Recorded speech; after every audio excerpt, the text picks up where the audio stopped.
You ask Tiger to solve. This deals with linear equations with one unknown. The final result is x equals -5. Let's solve it step by step. Group all x terms on the left side of the equation.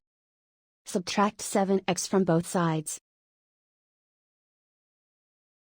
Group like terms. Simplify the arithmetic. Group like terms. Simplify the arithmetic. Group all constants on the right side of the equation. Add 7 to both sides. Simplify the arithmetic.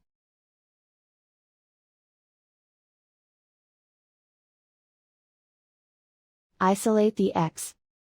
Divide both sides by -4. Cancel out the negatives. Simplify the fraction. Move the negative sign from the denominator to the numerator. Find the greatest common factor of the numerator and denominator. Factor out and cancel the greatest common factor. And so the final result is x equals -5.